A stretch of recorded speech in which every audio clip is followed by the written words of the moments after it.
La soledad del perro. Si digo esto ya saben a qué me estoy refiriendo. ¿Cómo no? Porque tenemos nueva entrega del Inspector Montfort, es decir, de don Julio César Cano, al que tengo aquí en el plató. La editorial Maeva, como no podía ser de otra manera, en su colección Noir, que es novela negra, por supuesto. El maestro don Julio César Cano y la nueva entrega del Inspector Montfort. Julio César, bien hallado, bienvenido, amigo. Gracias por estar aquí, además físicamente. La última vez en pandemia estábamos a través del Zoom, pero afortunadamente ya, virus superados, estamos de nuevo, ¿no?, en carretera. Muchas gracias, es un placer volver a tu programa y volver a hablar contigo de libros, que es lo que más me gusta. Porque aparte de la novela, pues claro, ahora viene la promoción y el autor le tocará viajar, ¿no? Sí, ahora comienza todo el periplo este, además la salida de la novela ha coincidido con todo el inicio de las ferias y de todas las cosas de libros que se hacen en España a partir de primavera y bueno, pues presuponemos tener ahí una gira bastante buena. ¿Cómo llevas esto de viajar? Bueno, tú más joven eras músico y ya girabas por ahí, ¿no? Pues sí, al final lo del viajar es una cosa chula, salir de tu radio de acción más inmediato.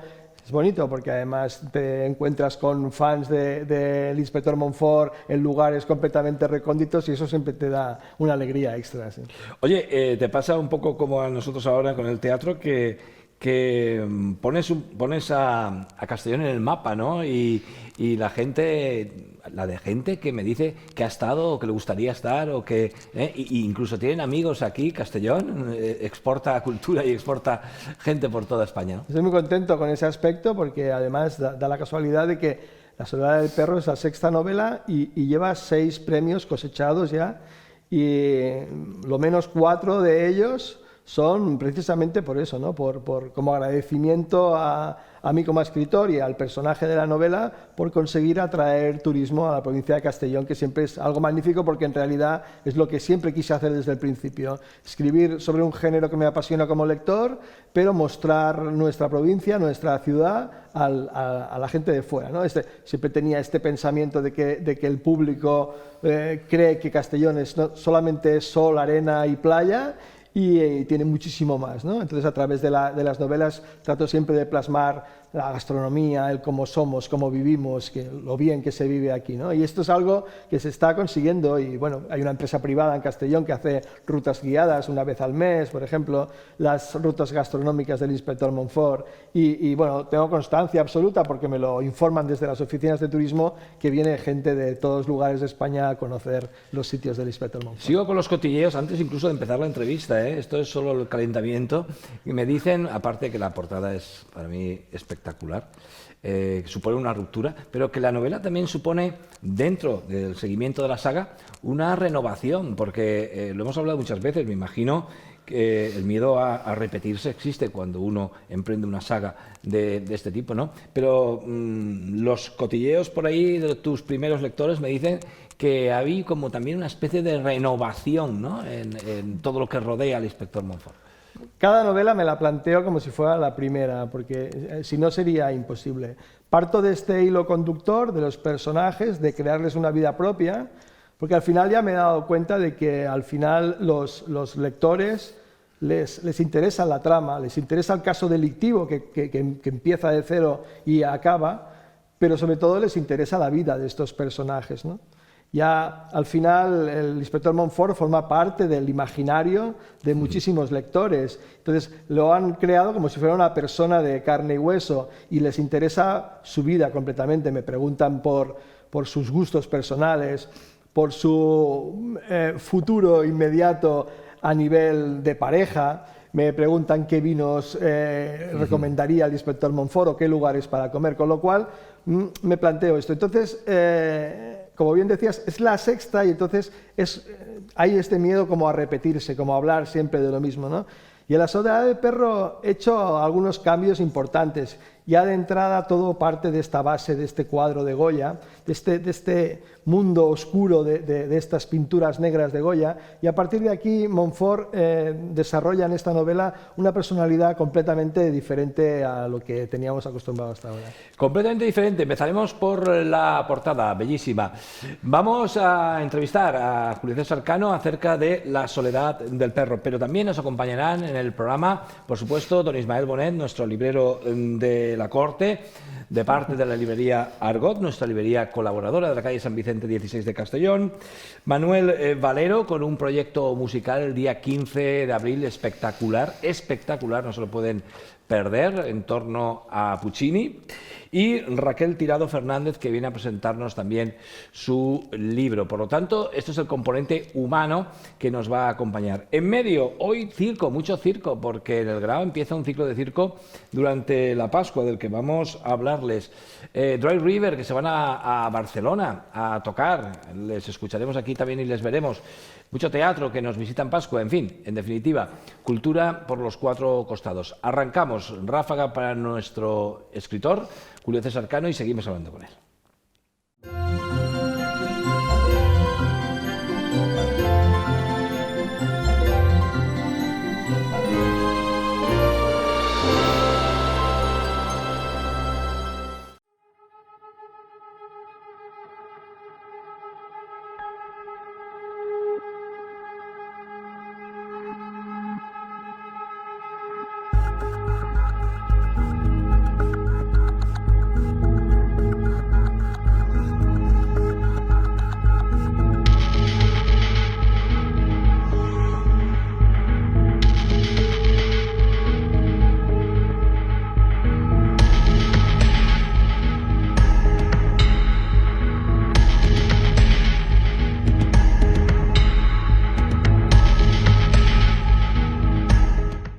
Pues realización, si me podéis poner la portada en pantalla de La soledad del perro, empezaremos por ahí. Dicen que los libros, en gran parte de la venta de los libros, en el caso de Julio César Cano no, porque ya sus lectores, su masa de lectores es tal que ya van a por él. Podría poner la portada en blanco, que igual lo comprarían, pero los libros se venden muchas veces por la portada. Y en lo que sí que hay ruptura es en cuanto a no poner un edificio emblemático de Castellón, ¿no?, en la portada.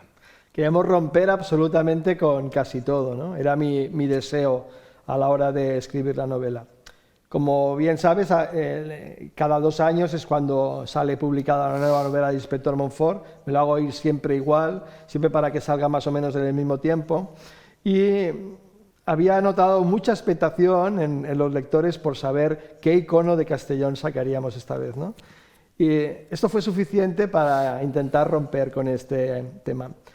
Luego, por otra parte, queríamos buscar un lugar de Castellón que al lector le hiciera pensar también, ¿no? Porque, aunque no es un edificio reconocible, es un lugar reconocible de Castellón, a menos que nos adentremos en 30 o 40 páginas en la novela. Bueno, pero también la historia parte del Casino Antiguo, ¿no?, que es otro lugar emblemático de la ciudad. Claro, la primera idea fue sacar una portada del Real Casino Antiguo, esa fue la primera idea. Entonces recordamos que en Mañana si Dios y el Diablo quieren, la segunda novela, el Casino Antiguo ya aparecía en las solapas como un lugar imprescindible de Castellón. Hubiera sido lo sencillo, hubiera sido lo fácil, ¿no? Pero quisimos darle esta vuelta, quisimos que los lugares importantes que podíamos haber traspolado a la portada estuvieran dentro del libro y que al lector le hiciera pensar un poco esta portada, ¿no? ¿A qué se enfrenta en este caso el inspector Montfort? Bueno, primero, ¿cuál es su estado de salud? Porque va envejeciendo también el inspector Montfort. Bueno, va creciendo. Va creciendo, ¿no? Va creciendo las novelas, lo cual madurando. Lo cual no siempre es sinónimo de envejecer, ¿no? Sino madurando. Va madurando, y en este caso va madurando bien este hombre, ¿no? Tiene sus altibajos. En Flores Muertas, la anterior tuvo un poco de de desbarajuste de salud y tal, pero se ha sobrepuesto a esto, ¿no? A base de esta especie como de unión puntual con la jueza Elvira Figueroa, parece que lo hemos vuelto a sacar otra vez a flote, y eso que él no es muy amigo, y si algo no le gusta de la jueza son estos consejos que siempre ella le da y que a él le molesta tanto, pero que en realidad le han servido para rejuvenecer de alguna manera, ¿no? Y se encuentra en esta novela en un estado de salud francamente bueno. ¿A qué se enfrenta en este caso? Sin desvelar demasiado la trama. No. La trama es fácil de explicar sin hacer ningún spoiler, sin explicar nada. Hay un empresario cerámico muy conocido en la provincia de Castellón, que se llama Carlos Sorli, que viene de estas sagas familiares de empresarios azulejeros de la provincia que todos conocemos aquí, que además de ser un hombre rico y un hombre completamente abocado a sus empresas azulejeras, tiene unos contactos muy importantes en el Museo del Prado en Madrid.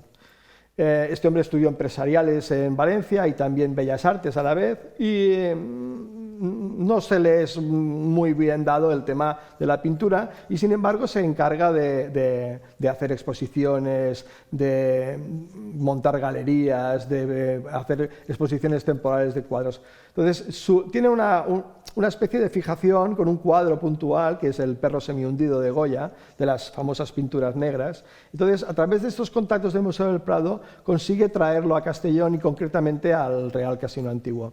El problema sucede cuando en la tarde de la inauguración Carlos Sorli no se presenta. Entonces, en este momento se disparan todas las alarmas. Pues imaginaros Castellón, una ciudad pequeña, el gran revuelo que significa traer una obra de Goya a Castellón, que antes no había podido suceder jamás, en la cual en esta inauguración en este momento se encuentra allí lo más granado del mundo de la cultura, del mundo de la política, toda la gente importante de Castellón, por decirlo de alguna manera, además del público, y Carlos Sorli no se presenta.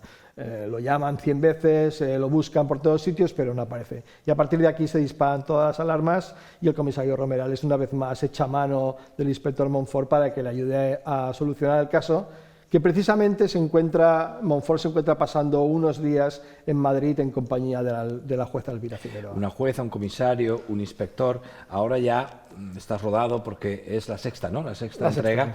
Pero me imagino que tener en cuenta los aspectos judiciales, policiales, para dar veracidad, credibilidad a la novela, ahora, como digo, ya te será más fácil, pero que en un principio también la documentación, el tema de la documentación, ¿no? De la información sobre los trámites policiales y judiciales te llevaría su tiempo, ¿no? Sí, siempre la documentación de las novelas es lo que más tiempo ocupa. Yo siempre digo que escribirla es como un tour de force, que sale prácticamente solo una vez has cimentado toda esa documentación enorme. Y en La soledad del perro es en la novela en la que he tenido más trabajo de documentación, puesto que quería trabajar muy bien el aspecto de Goya, el aspecto de por qué don Francisco de Goya pintó estas pinturas negras encima de otras pinturas rurales y más amables y de temas campestres en las paredes de su casa, de la Quinta del Sordo, ¿no? Entonces, el trabajo de documentación en esta novela es doble, porque está todo esto que bien dices tú sobre el tema del trabajo policial y del modus operandi de la policía, de los juzgados, pero sobre todo del tema del arte y del tema de Goya en concreto y de estas 14 pinturas negras. ¿En qué debate se halla el autor cuando, como en este caso, quieres innovar, quieres dar una vuelta de tuerca a la saga, pero a la vez el lector quiere lo que le has dado hasta ahora? Me trazo como dos líneas paralelas siempre, y es algo que salió ya de la primera novela, es algo que me gustó como escritor y es algo con lo que disfruto haciéndolo, que es por un lado esta vida de los personajes, este día a día de los personajes, que gente como nosotros, porque al fin y al cabo un policía, un juez, una jueza, son como nosotros, ¿no? Tienen su vida personal, sus cosas buenas y sus cosas malas, y entonces me centro en estas dos partes, la vida personal de estos personajes, que sé que gusta mucho a los lectores, y luego esta trama policial, este enigma que debemos resolver, que de alguna manera tiene esta documentación más importante. Entonces, estas son las dos líneas a seguir y las que trabajo puntualmente.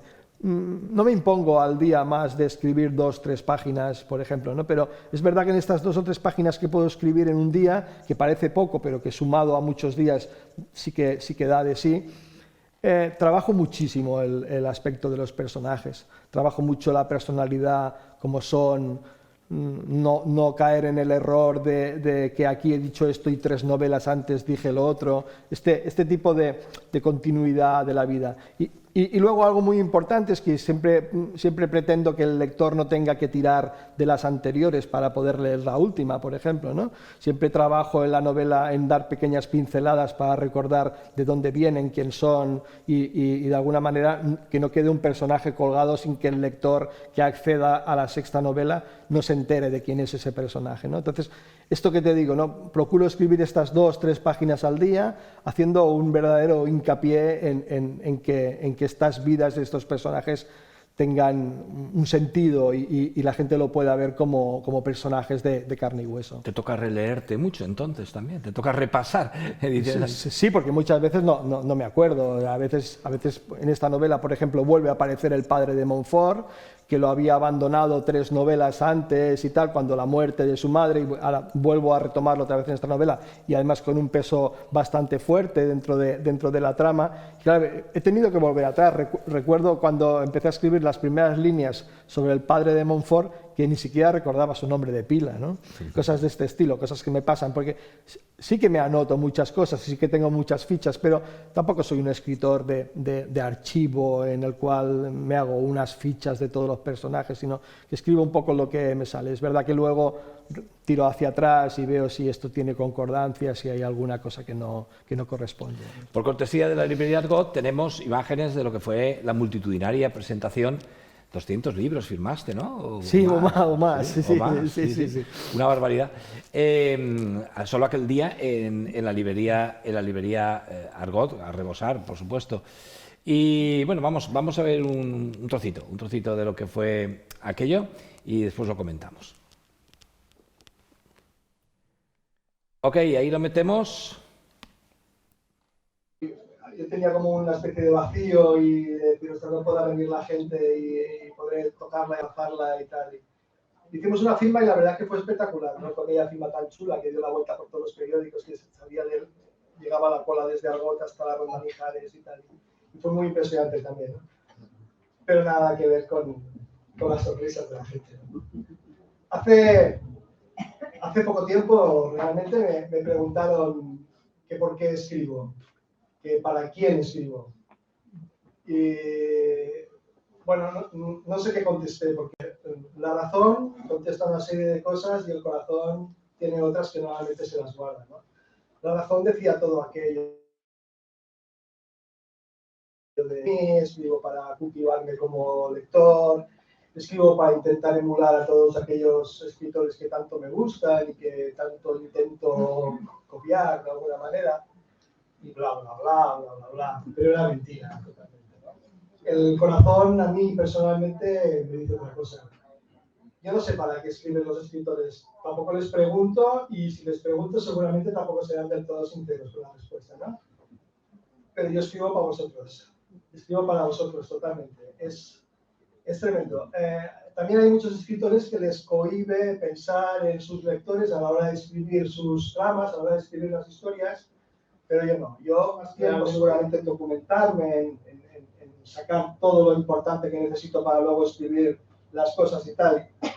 Y la última etapa de la vida de Goya me pareció fascinante. En 1819, Goya compró una casa a orillas del Manzanares que se llamaba la Quinta del Sordo. Paradójicamente se llamaba la Quinta del Sordo, pero no era por él, que también era sordo, sino por el que lo tenía antes seguramente.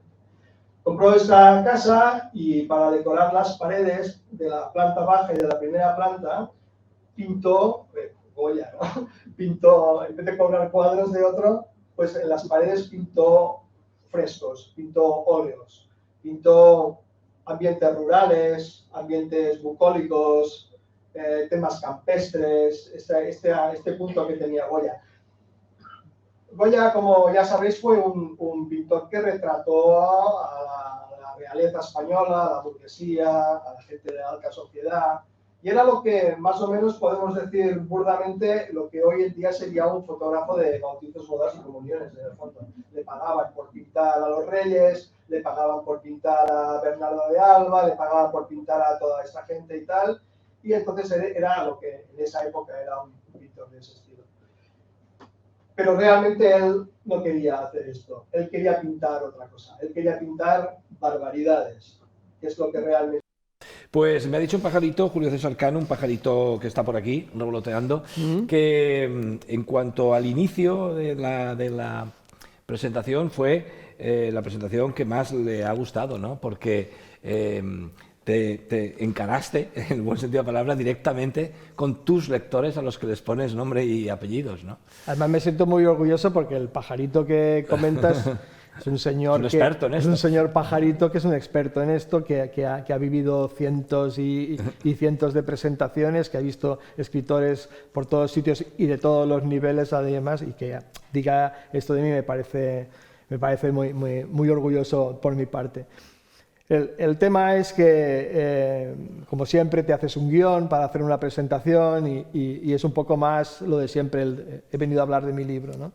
Hablar de la soledad del perro sin caer en el error de destripar algunas cosas que no debería decir, para mí es muy sencillo porque me gusta mucho hablar y puedo caer rápidamente en el error. Y cuando llegué a la librería y llegué al famoso Chester color vino y vi delante lo que tenía y tal, decidí que quería hablar de algo que siempre pienso y que siempre tengo en mente, y es que cuando escribo para mis lectores, totalmente, ¿no? Yo sé que otros escritores, por ejemplo, dicen que es mejor no pensar en nada a la hora de escribir y ser uno mismo, pero yo no puedo evitar pensar en mis lectores.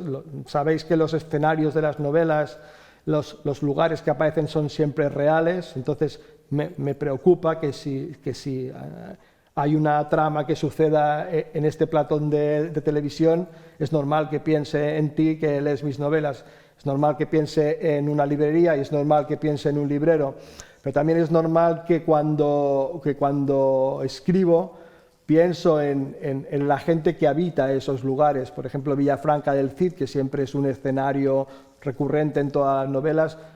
Yo ya tengo muchos amigos en Villafranca del Cid, todos ganados por las novelas. Hay quien me pregunta, ¿cuál es tu vínculo en Villafranca? Yo no he tenido nunca ningún vínculo, ¿no? Escribí sobre Villafranca porque me parecía más difícil hacerlo desde Villafranca que hacerlo desde Morella o desde Peñíscola. Y yo soy un poco masoquista a la hora de escribir, siempre me gustan estos retos. Entonces, pero ahora ya no, ahora ya cuando escribo sobre Villafranca veo a estas personas, ¿no? Las veo, les pongo cara y ojos y son personajes que ellos nunca descubrirán. Entonces, todo lo que escribo se lo debo completamente a los lectores. Todo aquello que hago, lo hago pensando en ellos. Cuando Montfort transita por una calle de Castellón, recuerdo los comercios por los que va pasando, los cito, recuerdo a esas personas y esas personas leerán la novela, ¿no? Y quiero que toda esa gente esté orgulloso de todo lo que escribo. Entonces, la presentación versó en eso, versó en dar las gracias personalmente, ¿no? Pequeños detalles. Pues siempre digo que escribo para la gente mayor porque me encanta que los mayores lean. Sé que en la provincia de Castellón mi público de personas mayores es muy grande porque reconocen esos lugares, ¿no? Entonces me debo a ellos. A veces estoy escribiendo y borro y vuelvo a escribir con un lenguaje más sencillo para que un lector de 86 o de 90 años pueda leerlo tranquilamente sin que le haga vallar el cap, ¿no? O sea, sin que me diga, es que salen nombres raros, salen cosas raras, ¿no? Hay anécdotas muy curiosas, como un vecino que tengo enfrente prácticamente que lee de noche con un flexo en la mesa, y a veces cuando voy a tirar la basura y vuelvo, lo veo leyendo y reconozco la portada, ¿no? Entonces, me debo a él. Quiero que siga leyendo mis libros, ¿no? Quiero que la gente que conozco, que la gente que me quiere, que la gente que ha aceptado estas novelas como suyas, las sigan leyendo porque realmente se vean reflejados en esos personajes.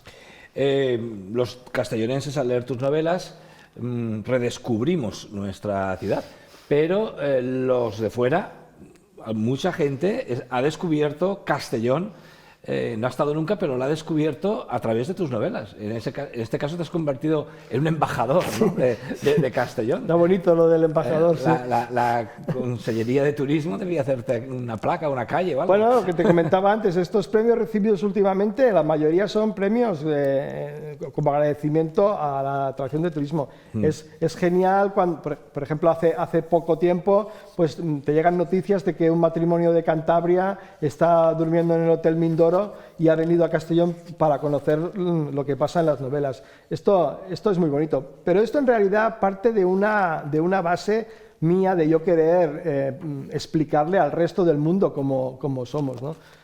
Seguramente que si yo fuera de Castellón, esto no existiría, ¿no? Porque tendría miedo a caer en muchos tópicos y tal. Pensad que el inspector Montfort es un poli de Barcelona que viene a trabajar a Castellón porque lo llama el comisario Romerales, y soy yo el que lo escribo, que tampoco, ya hace 25 años que vivo aquí. Esta mañana en una entrevista de radio recordaba que cuando llegué aquí hace 25 años solo quería que vinieran mis amigos y mi familia de Barcelona y que vinieran, venir a ver esto es demasiado, esto es impresionante, la gastronomía, el paisaje, la gente, yo qué sé, es una provincia con una calidad de vida magnífica, ¿no? Entonces, parten de la base de esto, de querer contarle al resto. Y es maravilloso cuando estás presentando en cualquier otra ciudad de España y crees que lo tuyo es muy localista, pero mi Castellón es el Valladolid para un lector de Valladolid. ¿Sabes? Estamos hablando de ciudades pequeñas, de ciudades donde se vive bien. España es un país donde se vive de forma magnífica. Entonces, tienes esta sensación de que esto que cuentas sobre Castellón no puede traspasar la frontera, y sí la traspasa, porque o bien el lector de Burgos quiere venir a conocernos, o el lector de Burgos cree que eso que estás contando podría pasar en una ciudad como Burgos, como en Ávila, como en Segovia, porque son ciudades también de estos tamaños. Una cosa que gustará, ahora hablaremos de Maeva y la fidelidad de Maeva contigo y tú con sí. Maeva, ¿no? Pero una cosa que te dará cierto vértigo cuando viajas por ahí y vas a, no sé, a establecimientos comerciales, aeropuertos, tal, ven en todas las listas de superventas tus libros, ¿no? Sí, hace mucha ilusión. Lo de los aeropuertos y las estaciones de trenes me hace mucha ilusión. Y me hace mucha ilusión por este tema del embajador de Castellón, ¿no? Me hace mucha ilusión porque es esta serie de novelas que está toda tan claramente ambientada en Castellón y donde se explica, intento explicar tan detalladamente todos estos lugares que aparecen en los libros. Para mí es un gusto cuando vas al aeropuerto de Alicante y te encuentras las novelas ahí puestas. ¿Y Maeva? Espectacular. Maeva espectacular. Ediciones Maeva, en realidad esto es un amor mutuo muy bonito y parte de la base de que yo nunca busqué a Maeva, ¿no? Maeva me llamaron a mí y me propusieron comprar los derechos de la primera edición de Asesinato en la Plaza de la Farola y desde ese momento, bueno, Montfort les pertenece y Montfort forma parte de esta colección y a ojos vistas está que no puedo estar mejor cuidado, ¿no? No tengo ninguna pretensión de dar ningún salto ni de hacer ninguna cosa y tal, estoy completamente encantado, trabajamos muy bien y bueno, es un gustazo trabajar con ellos. Pues amigo, feliz viaje con La Soledad del Perro y a ver si nos encontramos en alguna ciudad, tú presentando el libro y yo haciendo teatro. Pues sí, no extrañaría.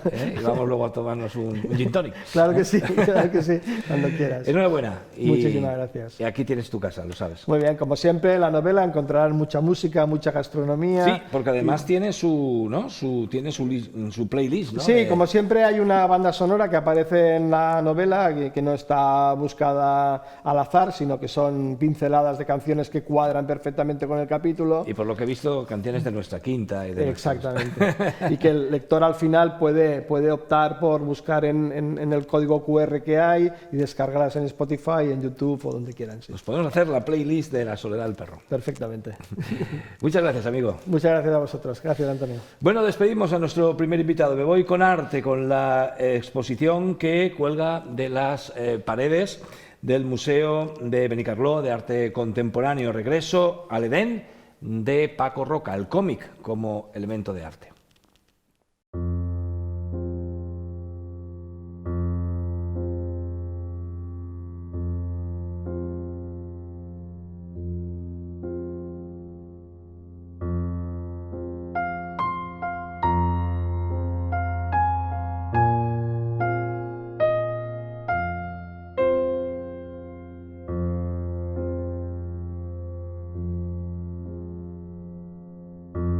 Esta exposición surge a partir de un cómic que se llama Regreso al Edén, y es un cómic que hice porque quería mantener en cierta manera la memoria de mi madre. Mi madre tiene ya pues cerca de 90 años y pensaba que, bueno, que si yo no mantenía todas esas vivencias que había tenido, pues nadie lo iba a hacer, porque su vida no tiene nada de especial. Pero también eso es lo que me parecía que era interesante, ¿no? De poder contar la vida de una de esas personas anónimas, ¿no? que tuvieron que vivir un momento difícil, como fue, bueno, su infancia durante la posguerra, y que, bueno, y que su épica quizás fue sobrevivir a toda esa época dura. Entonces, bueno, empecé a hacerle entrevistas a mi madre, y en estas conversaciones, bueno, mi madre me habló mucho de su madre.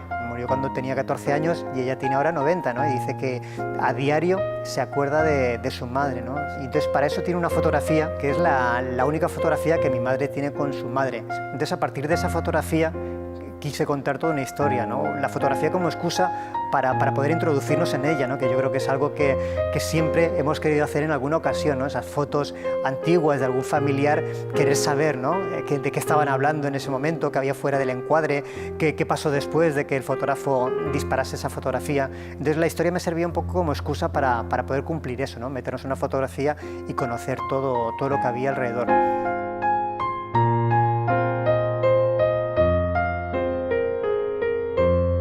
En esta exposición lo que hemos pretendido es dar como una profundidad a la historia que aparece en este cómic. Lo que hacemos es recrear y ampliar la información en la que está basada el cómic. Damos información sobre lo que es la ciudad donde sucede la historia de la madre de Paco, en Valencia, y complementamos toda esta historia pues con, aparte de las viñetas del propio cómic, lo que aparecen son objetos de la época, documentos de la época, prensa también de la época y luego fotografías. Hay de distintos archivos, hay fotografías de esos años 40 que ayudan al visitante a contextualizar la historia de Antonia, que sucede en la Valencia de aquellos años.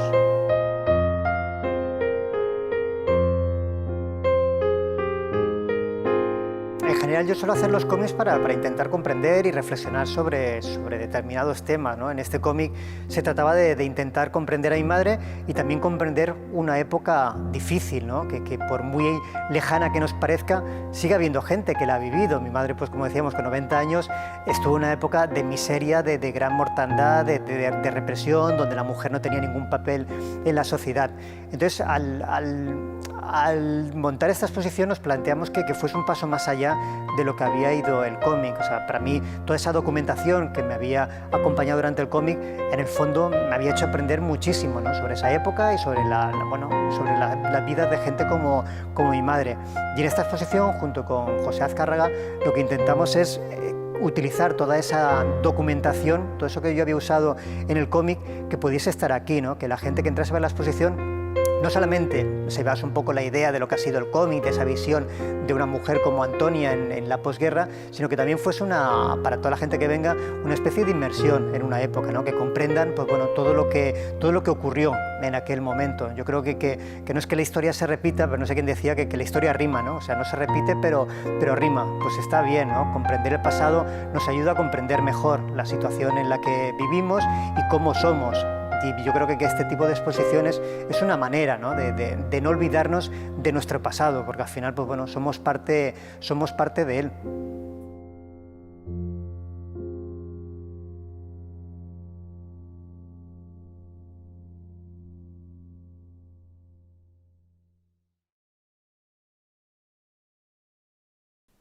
Tenemos música, la que llegará el 16 de abril al Teatre del Raval Rafael Lloret. Ciclo Songs on Fire es el tema que vamos a escuchar. El cantante que vendrá y que interpreta ese tema se llama Bigot y canta así de bien.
Y me voy a Publi, pero les dejo con el tráiler de la peli que se proyecta en el Paraninf de la Universitat Jaume I, sábado y domingo.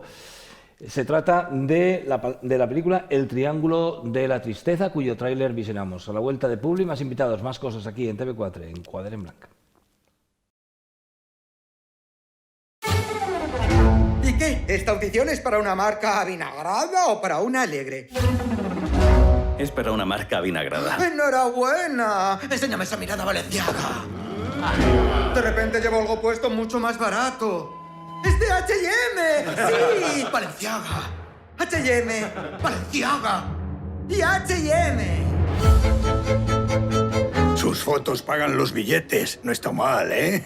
¿A qué se dedica usted? Yo vendo mierda. El éxito de un crucero de lujo depende de vosotros. No quiero escuchar a nadie decir no. Siempre es sí, señor, sí, señora. Te lo ordeno. Disfruta el momento. ¿No? ¿No? No. ¿Qué? ¿Me estás diciendo que No, no. Entonces es que No. sí. Sí. ¿Sí? Allá voy. Las velas, ¿cree que sería posible lavarlas? No creo que sea posible, señora, porque este es un barco a motor. Sí, Así que no tenemos velas. eran velas. Sí. Entonces, en ese caso, vamos a limpiar las velas. Sí. Claro que sí. Sí.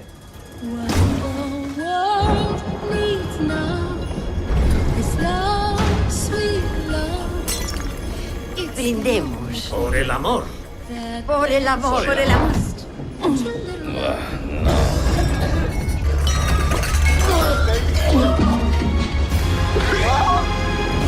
Un ruso capitalista. Y un americano En comunista. un yate de 250 millones de dólares.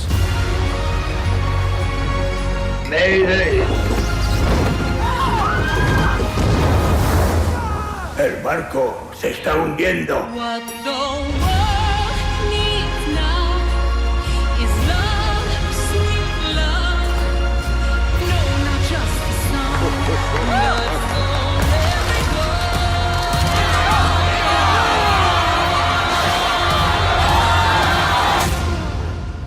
Esto pinta mal. Esto pinta pero que muy, muy mal.